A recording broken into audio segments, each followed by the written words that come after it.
La première usine de production d'alumine en Afrique redémarre officiellement. Cette relance permettra à l'usine une production de 650 tonnes par an. C'est le chef de l'État qui a procédé au lancement des activités de l'usine Frigia. Et puis environnement, le gouvernement et ses partenaires expérimentent le biodigester. L'opération se déroule à Bofa. Elle vise à lutter contre la coupe abusive du bois.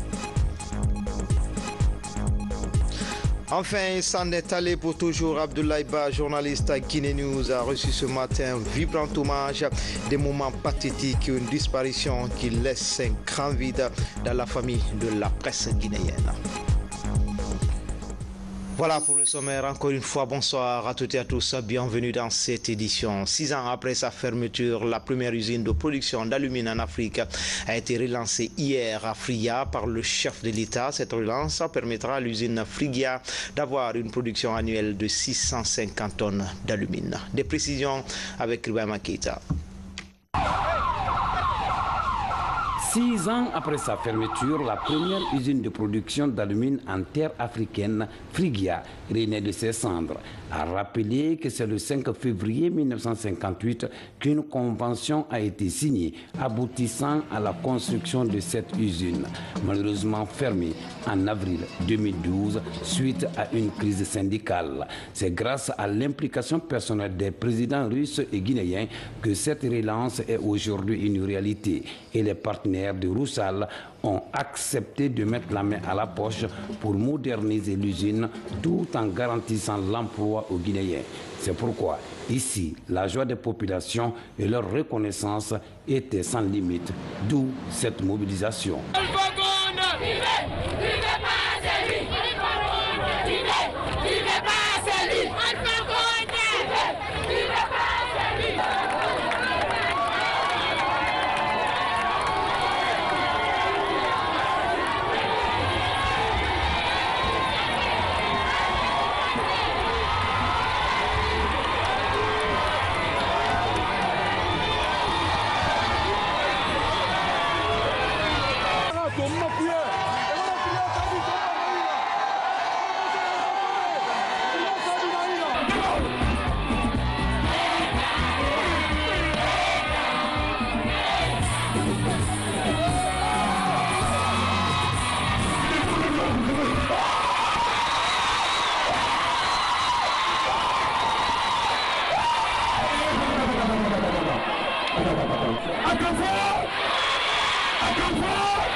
Il est tout d'abord revenu au préfet de Frigia de traduire la reconnaissance d'une population fatiguée de 6 ans d'inactivité.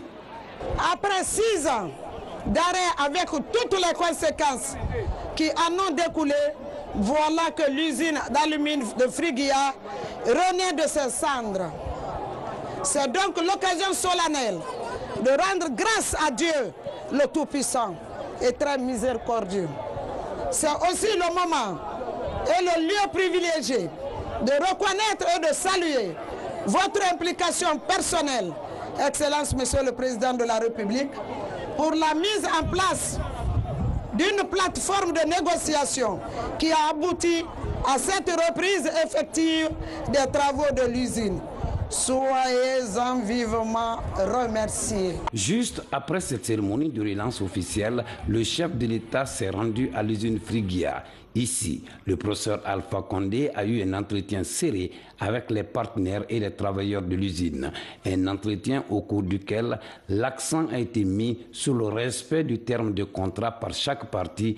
Le chef de l'État a surtout insisté sur le contenu local et le respect de l'environnement. C'est ici, dans l'enceinte de l'usine, que le président de la République, le professeur Alpha Condé, a procédé au lancement des activités de l'usine.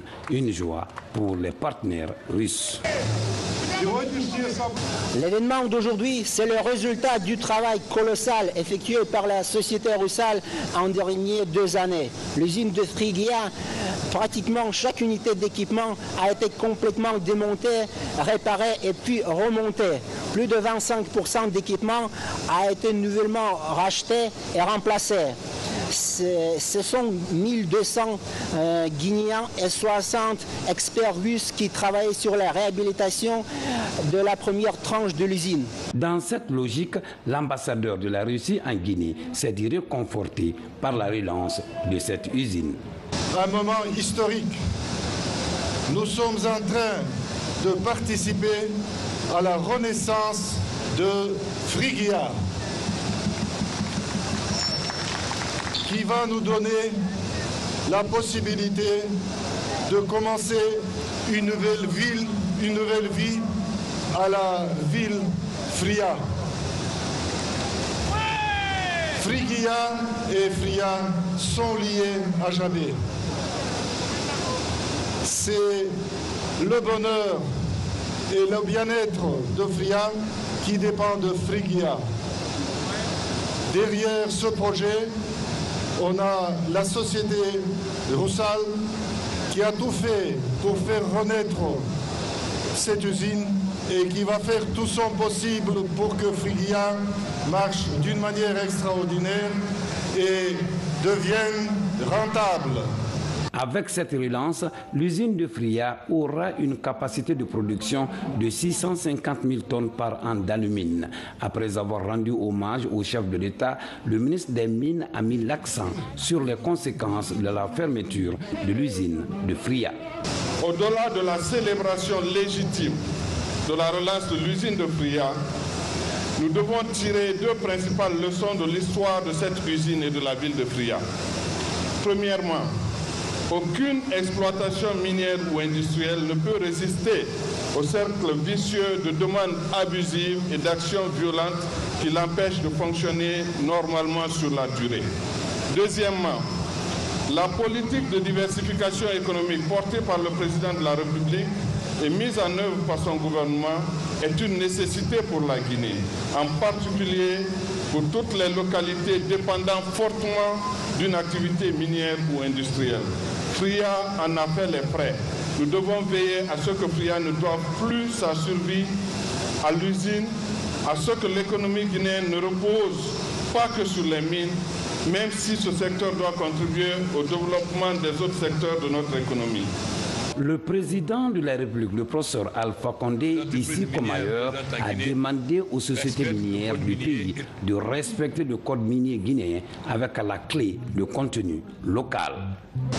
Nous sommes très heureux d'être là aujourd'hui pour la relance de l'usine. Mais je vais vous dire au travers de Frygia ce que j'ai dit au meeting tout à l'heure. Lorsque vous avez une poule qui pond des œufs d'or, l'homme intelligent s'occupe de la poule pour qu'elle continue à pondre des œufs d'or. L'idiot va ouvrir le ventre de la poule en pensant qu'il y a des œufs d'or dedans et il n'y a plus de poule ni des œufs. Voilà ce que vous avez fait ici il y a 6 ans. Et moi et les centrales syndicales, nous avons dit au syndicat de Frygia, vous n'avez pas raison. Si vous maintenez vos indications, Rusal va fermer. Ils n'ont pas voulu nous écouter. Et voilà où on était arrivé. J'ai été très clair hier à Kamsar comme ce matin. Nous allons faire une table ronde bientôt à Conakry pour que toutes les entreprises minières présentes en Guinée respectent le code minier et le contenu local. Ça veut dire l'emploi des Guinéens pour tous les postes qui ne ne nécessite pas une spécialisation particulière, notamment la direction des ressources humaines, le contenu local, ça veut dire construire des écoles, des dispensaires, etc. et utiliser la sous-traitance locale. Mais nous aussi aux travailleurs et aux populations que nous ne voulons plus de pagaille. Nous n'assentons plus des revendications intempestives qui ne correspondent pas à la réalité. Et j'ai prévenu que nous allons renforcer l'effort de l'ordre. Nous n'assentons plus que quelques petits imbéciles pour que la Guinée n'avance pas, se mettent à enlever les rails ou à empêcher les entreprises de travailler. Nous avons pris l'engagement que nous allons accompagner les miniers pour qu'ils puissent travailler dans la paix et la tranquillité en totale communion avec les populations. Nous avons dit aussi aux populations que lorsqu'il y a des revendications justes, elles doivent s'adresser au gouvernement. Il y a un gouvernement, il y a le ministre des Mines, ils doivent s'adresser au ministre des Mines et le gouvernement voit et trouver une solution avec les entreprises minières. Je pense que ce qui s'est passé ici en 2012 doit être une leçon pour tout le monde. N'acceptez plus que quelques petits irresponsables, j'ai dit syndicalistes, pour leurs intérêts personnels, vont mettre en cause les intérêts non seulement des travailleurs, mais de toute une communauté. J'espère donc que les activités de l'usine qui ont repris vont davantage se développer et que Rusal emploiera de plus en plus de travailleurs guinéens. Car il est important aussi qu'il y ait le transfert de technologie. Les Guinéens ne doivent pas être seulement des ouvriers, ils doivent aussi maîtriser toute la technologie de la production de l'alumine pour que demain, ils puissent diriger eux-mêmes des usines d'alumine. Car s'il n'y a pas de transfert de technologie, nous demanderons toujours de l'étranger. Il est extrêmement important donc que pendant que nos amis sont là, qu'ils apprennent aux Guinéens à maîtriser toute la technologie afin que demain, les Guinéens puissent être des véritables dirigeants des usines d'alumine.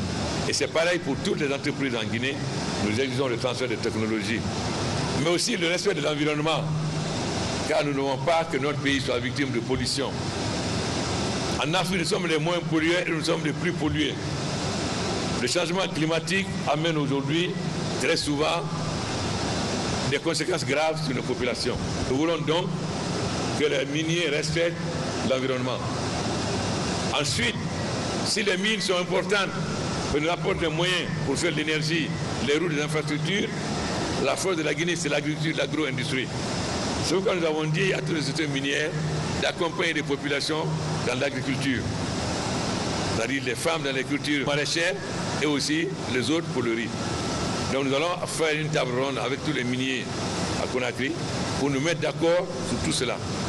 Car comme j'ai dit aux miniers, la Guinée a 6 millions d'hectares de terres fertiles, mais ils cultivent à peine 25%.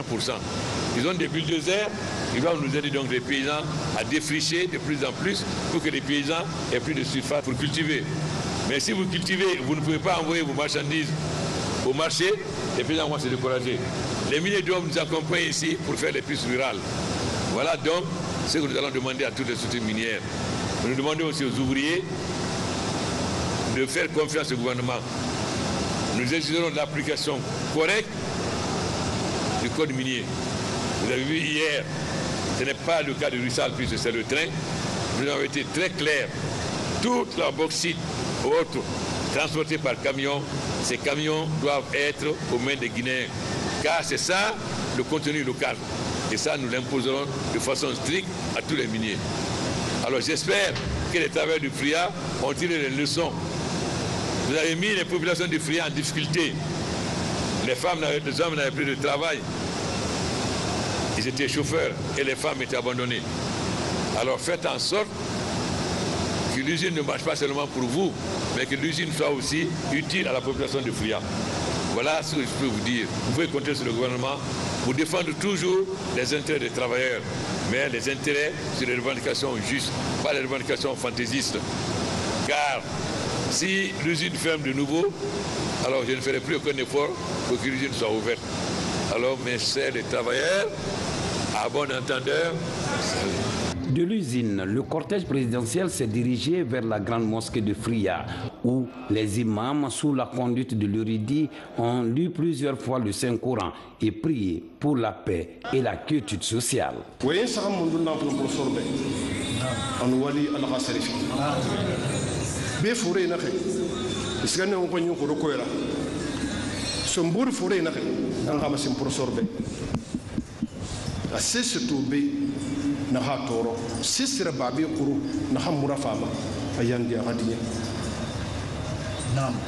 a fefe to friya na ha toro fefe raba friya na ha toro a ha fa fe be fan a sisi to be na ha toro dundroti mo bara ma khandi a hadiya mangi khafira mangi na ha su kandire bir mo vote ka ala na su kandire naam ala su kandire a ha ta ko mangi fan na ala nan naki mangi na ha ta ko simu lema nanan fala makka bokh yi manga ta ko ala nan se na kan ta ko ala la simu na tuma ala ha ta ko simu lema abu furama sisi ma tuma affaire fi khorko nan kudu wat bara khorko bara sto bana puy yandi ni sur le professeur une personne ne peut pas déplacer une montagne mais friya ibara friya mali adon ko fala me xambi loxondi donc ko fala me xambi nam ibara fira ba mi xiyo wala kan xamna ba ma bir muti ala nan tin xale bir man tondi professeur ni tourner makka ala man timmali bebi ban ala de son be mason ala baraso bebi ban fana mari masadi son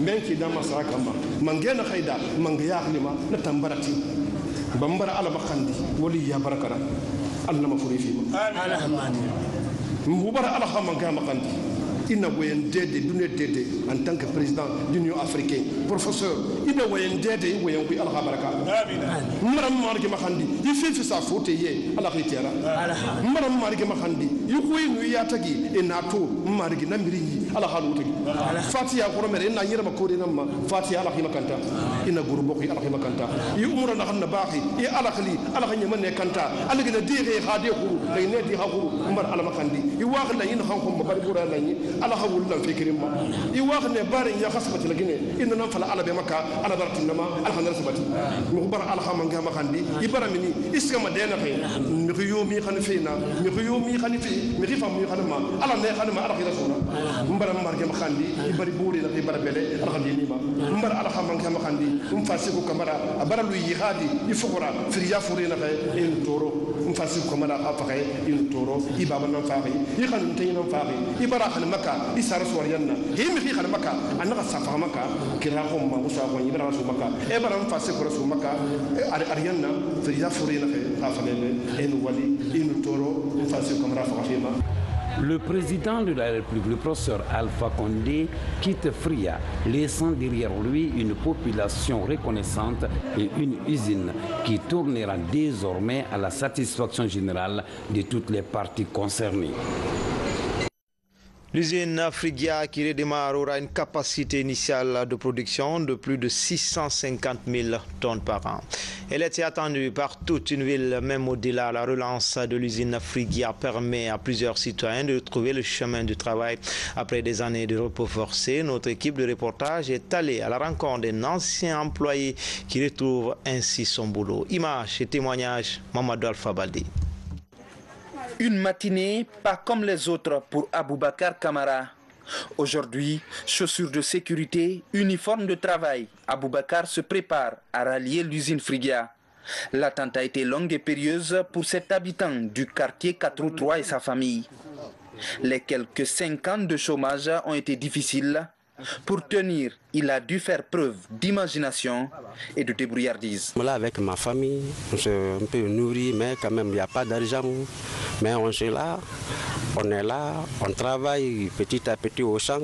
L'arrivée de monsieur le président de la République de Guinée pour faire ouverture de l'usine, là, vraiment, ça c'est une bonne chose. Nous sommes en fin de matinée, il est temps de partir. Aboubakar prend service à 14 h, puis il arrive à l'usine qui lui a tant manqué. Tourné vers l'avenir, ce technicien de surface reste optimiste. Et je suis venu reprendre le service à 14h, mais vraiment aujourd'hui il y a un mouvement à Fria, un mouvement central très dur. Vraiment c'est très important pour le Rissal de Frigia. Toute la population de Fria, la femme, les jeunes, toute la population de Fria sont contents, très contents aujourd'hui parce que le président de la République a été déplacé pour ça. Pour cette phase de reprise, environ 1200 Guinéens retrouvent le chemin du travail. Comme Aboubakar, tous espèrent des lendemains meilleurs entre leur ville et l'usine. Dans le reste de l'actualité, le Premier ministre a reçu en audience les partis politiques alliés à la mouvance présidentielle. Les entretiens ont porté essentiellement sur les actions à mener pour rendre plus efficace le service public en Guinée. Hadi Kamara, Kabasouma, Ousmane Kobele Keita. Ce sont les partis politiques alliés à la mouvance présidentielle. Ils sont venus chez le Premier ministre Dr Ibrahima Kassory Fofana pour discuter des voies et moyens permettant au gouvernement d'atteindre ses objectifs de développement. Il était question d'un premier contact afin d'un diagnostic pour qu'une thérapeutique efficace soit instaurée afin que la mouvance puisse se qualifier davantage et par ses stratégies, ses objectifs, que les activités qui doivent découler soient identifiées convenablement et les moyens pour l'exécution de ces activités soient trouvés pour que le bilan soit 2 fois ou 3 fois supérieur à celui du premier mandat du premier magistrat de la nation, le professeur Alpha Condé. Dans la même veine, une autre alliance baptisée COPAM, Coordination des partis alliés à la mouvance, est intervenue. Elle a émis le souhait de voir le gouvernement Kassory mettre en place des structures et institutions capables d'imprimer notre inspiration commune au bonheur. C'est pour dire que la COPAM ne va pas aménager aucun effort pour accompagner M. le Premier ministre. Et le président de la République, le professeur Alpha Condé, peut compter sur ses partis alliés. Le Premier ministre Dr Ibrahima Kassory Fofana n'a pas manqué d'éloges à l'endroit des partis alliés qui soutiennent indéfectiblement les actions du président de la République, professeur Alpha Condé. Le président de la République est reconnaissant pour le soutien constant que ces différents partis lui ont apporté, d'abord pour accéder à la magistrature, ensuite pour gérer avec beaucoup de bonheur son premier mandat et ensuite pour conquérir, pour avoir été plébiscité. Il est reconnaissant à ces partis pour l'appui que les uns et les autres lui ont apporté. Il m'a demandé de garder le contact avec ces partis, de faire autant que faire se pourrait que ces partis conservent leur position, leur statut au sein de l'Alliance Arc-en-Ciel. L'Alliance Arc-en-Ciel qui est le parti Arc-en-Ciel plus les alliés. Il voudrait vous rassurer et les directives qu'il a données et à son Premier ministre et à son parti, dont je suis membre, ces directives, c'est d'entretenir ces relations de partenariat actif avec les uns et avec les autres. Avant de lever la séance, Dr Ibrahima Kassory Fofana a demandé humblement aux partis alliés de faire un mémo qui va tenir compte de toutes les préoccupations de la vie de la nation. Lancement ce mercredi à Conakry des travaux du Forum national des États généraux des droits de l'homme. Plus de 150 participants prennent part à ce forum qui va permettre d'élaborer une politique nationale des droits humains en Guinée. Les enjeux de ce forum, c'est avec Thierno Ousmane Diallo.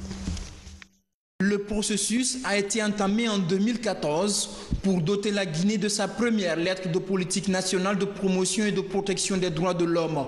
Ce forum est une étape importante vers l'élaboration de ce document stratégique qui va concourir à améliorer la situation des droits de l'homme en Guinée. L'État a en fait une question de développement pour renforcer la stabilité sociale, lutter contre l'injustice et favoriser les investissements. La question des droits de l'homme n'est pas une question théorique. Elle est au cœur de la vie de chacun de nous en Guinée. Elle doit être au cœur de la politique du gouvernement. qui a d'abord pour mission sacrée de servir les Guinéens. Les valeurs et les principes que véhiculent les droits de l'homme sont indispensables à une vie sociale et politique harmonieuse et paisible. Croire fermement en l'égalité de tous les hommes et de toutes les femmes, en la justice, en la liberté, fait de chacun de nous des acteurs, mais aussi des jouisseurs de la paix et de la quiétude sociale. Il est important que dans notre pays, chacun assume le rôle qui lui est assigné. Le petit citoyen dans son coin, pour le respect des lois, pour le respect du prochain, à l'État dans toute son entité.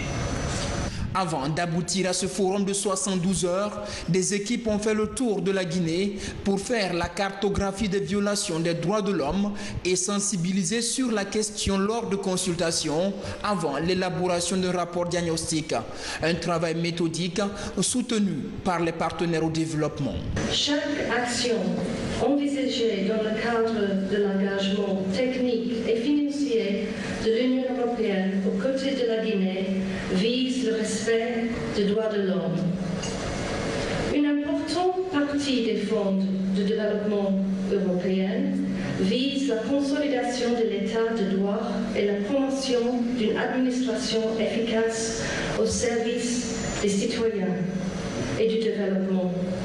L'engagement continue avec les organes de traité, à travers la soumission des rapports initiaux et périodiques pendant la mise en œuvre des recommandations restantes de ces organes et celles émises par l'examen périodique universel, y compris l'adoption de projets de loi en latence relatifs à la promotion et à la promotion des droits de l'homme, vaudront très certainement à la Guinée ces lettres de noblesse.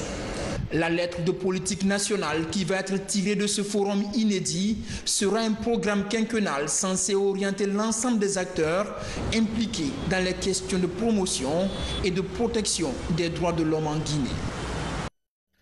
Deuxième journée ce jeudi de l'examen d'entrée en 7e année à Conakry. Certains candidats sont malvoyants, mais ils se montrent déterminés à décrocher cet examen. Notre reporter Mohamed De Camara nous fait une immersion dans le centre d'examen de l'école primaire de Ratoma Kolimodou.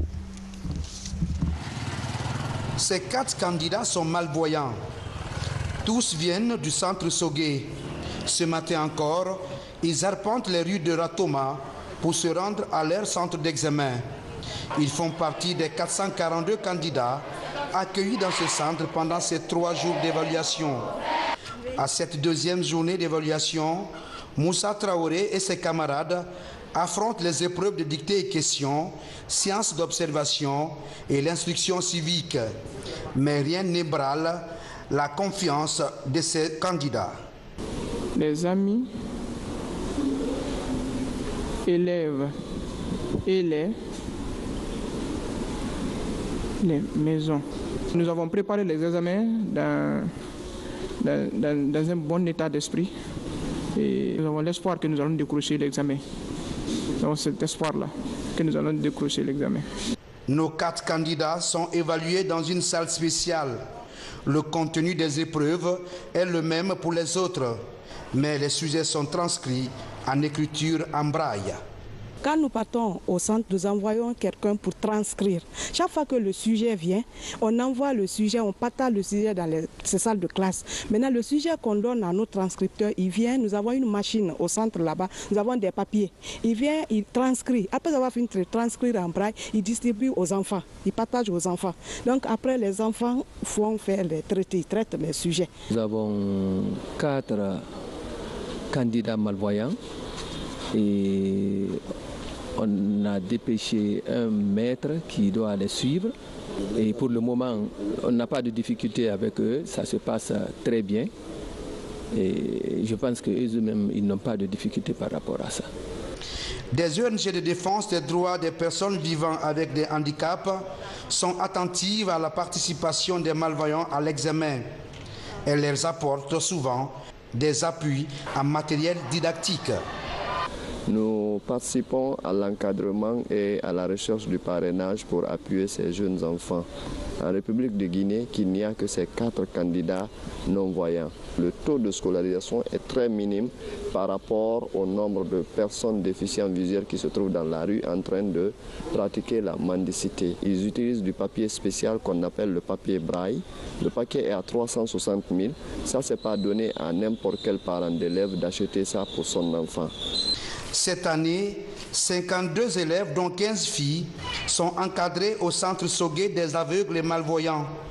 À travers les candidats à l'entrée en 7e, le centre évalue la qualité de sa formation spécialisée et adaptée aux personnes vivant avec des handicaps visuels. Dans l'actualité également, la ville de l'Abbé s'apprête à accueillir les 23 et 24 juin les journées de l'élevage, un secteur porteur de croissance confronté aux difficultés liées notamment aux conflits entre agriculteurs et éleveurs, des conflits résolus de façon durable dans le village de Wamounou, une étonnante cohabitation pacifique obtenue grâce à des mesures très pratiques.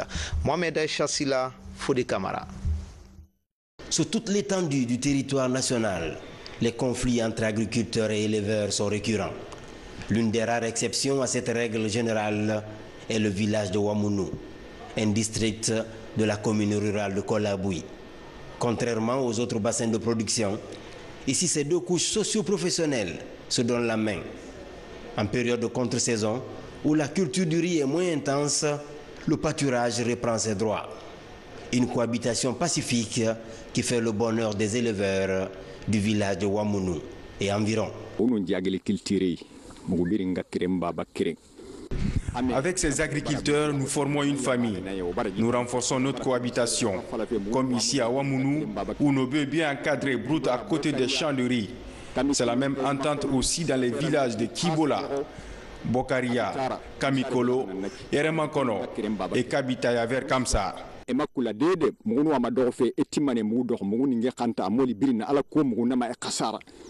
la recherche de l'eau et des herbes fraîches, cet éleveur quadragénaire et sa famille quittent leur zone d'attache de Sangaredi. Leur itinéraire les conduit de façon saisonnière sur le littoral. Un itinéraire balisé par des principes à respecter scrupuleusement pour éviter les conflits. Il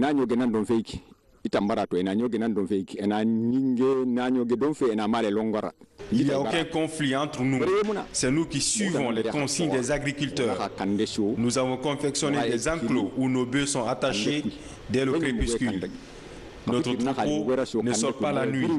Très tôt, nous sortons les animaux. Pour lutter contre les conflits entre agriculteurs et éleveurs, l'une des pistes de solution est la construction des forages pastoraux afin d'abreuver les animaux en saison sèche. Des puits aménagés d'une capacité de 3 à 5 000 têtes, un dispositif de sécurité susceptible d'augmenter la productivité et réduire le taux de mortalité du bétail.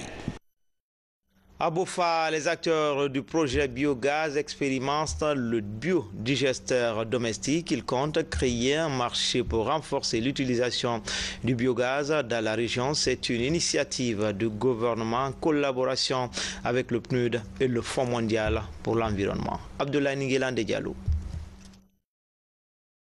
Au milieu de ces arbres, des techniciens et maçons, ils s'activent pour sortir de la terre un biodigesteur.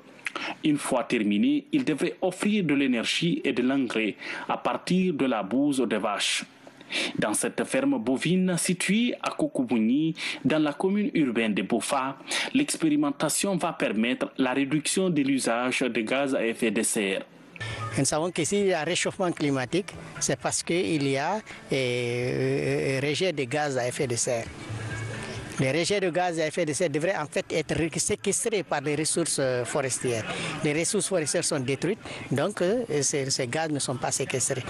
Donc le projet concerne la réduction des émissions de gaz à effet de serre.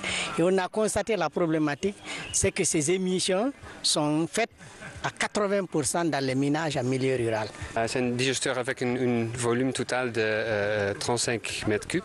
Dans le digesteur, la matière organique présente dans le bouse de vache sera transformée à le biogaz. Le biogaz, c'est un gaz qui contient le méthane, donc on peut utiliser comme gaz combustible. Cette première expérience du char va déboucher sur l'implantation de plus de 2000 biodigesteurs à travers le pays avec une production estimée à 100 000 mégatonnes de gaz. Déjà, une trentaine de techniciens guinéens s'approprient des techniques en vue de démultiplier l'expérience. Le biodigesteur là permet de ce méthane-là qui est produit dans la bouche de vache. Si c'est dans la nature comme ça va s'évaporer et ça contribue à l'effet de gaz. Maintenant, c'est ces bouches de vache qui sont concentrées, mises dans des biodigesteurs et brûlées en anaérobie. C'est une production anaérobie qui donne le méthane et ce méthane-là est brûlé pour produire de l'énergie et de l'électricité. Et en même temps, il met en synergie trois aspects importants: l'environnement, l'élevage, l'agriculture. En même temps, aussi l'allègement des tâches des femmes. Cette initiative concerne dans un premier temps les agro-éleveurs à cause de la matière première qui est la bouse des vaches. C'est pourquoi l'organisation de la journée de l'éleveur à la baie est une opportunité à saisir pour les acteurs du projet en vue de présenter les avantages de l'utilisation des biodigesteurs. Un véritable défi pour la lutte contre la déforestation qui gagne du terrain en Guinée. Enfin, page noire, Abdoulaye Ba et Diamel PDA pour les intimes. Journaliste à Guinée News s'en est allé pour toujours. En ce moment même, sa dépouille est en route pour rejoindre son Dinguiraye natal. Mais avant, un hommage national lui a été rendu au Palais du Peuple. C'était des instants pathétiques. Parents, amis, collaborateurs et membres du gouvernement reconnaissent le courage, la modestie et son franc sourire qui le définissent. Le film de la cérémonie avec Marie-Angélique Bangoura, Aboubakar Sidiki Souma. Abdoulaye Ba, l'homme aux éternels sourires qui rappelle la joie de vivre et la fraternité reconnue d'un confrère rappelé dans le royaume des cieux. Fauché à Matoto par des automobiles enragés, cette icône de la nouvelle génération de la presse guinéenne incarne désormais une mémoire silencieuse qui inspire. Dans l'épreuve de la douleur et de la compassion suscitée par sa disparition, la Guinée l'immortalise. Abdoulaye, je retiendrai de toi l'homme de confiance, l'homme de foi, mon confident et mon ami professionnel. Je n'avais quasiment pas de secret pour toi et c'était réciproque. Lorsque tu ne me conseillais pas sur tel propos, tu attirais mon attention sur tel acte. Mais lorsqu'il s'agissait de me traiter en homme politique qui avait failli, tu n'hésitais pas à trouver les mots pour le faire en toute objectivité. Je voudrais dire ici qu'Abdoulaye Ba a été un compagnon. Pendant toutes les campagnes électorales, il a été avec moi dans l'inconfort de nos routes, de nos logements et de nos nourritures. Mais Abdoulaye Ba a su toujours garder son sourire, sa candeur. Parce que Abdoulaye Ba est candeur. Il est innocence, presque naïveté portée par un fragile corps d'adulte. Sourire aux lèvres, rire à chaque battement de cils que la vie lui offrait. À 41 ans, Abdoulaye Ba s'était déjà forgé son propre caractère dans un monde qui se veut art et courage. Professionnalisme, humour, abnégation lui redonnaient le goût de la vie. Pour rappel, Abdoulaye fit ses premiers pas dans la presse en 2004 à l'Observateur, avant d'afficher son talent à Guinée News en 2011 et plus tard, il occupe le poste de chef de bureau adjoint. Il était aussi correspondant de l'agence de presse africaine et membre de l'ONG Dinguiraye Action. À travers ce périple, Abdoulaye Ba s'est très tôt entouré de la confiance de sa famille, de ses amis et de ses collaborateurs. Sur Facebook, il était suivi par plus de 12 000 personnes, aujourd'hui sévré de ses humours et boutades. Son professionnalisme dans la rédaction de ses articles de presse et de ses chroniques fiction manquera au lecteur. En ces moments pénibles, Guinée News présente ses condoléances les plus attristées à la famille biologique d'Abdoulaye Ba, à son épouse, à toute la presse nationale et à tout le peuple de Guinée. Abdoulaye, tu es irremplaçable. Depuis sa disparition le 17 juin 2018, sa famille est inconsolable. À travers ce symposium, des hommages ultimes et mérités lui sont rendus par des personnalités et amis de tous bords qui mesurent toute la douleur et la tristesse de sa famille. Je vois pourquoi il était si pressé, je vois pourquoi il était si actif, je vois pourquoi il avait un grand volume de travail, parce qu'il savait que la mort l'emporterait prématurément.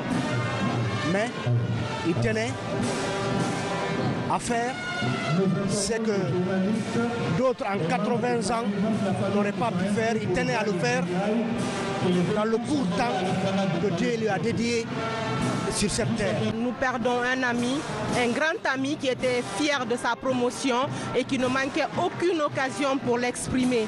Je n'ai pas étudié avec des tocards, je le cite.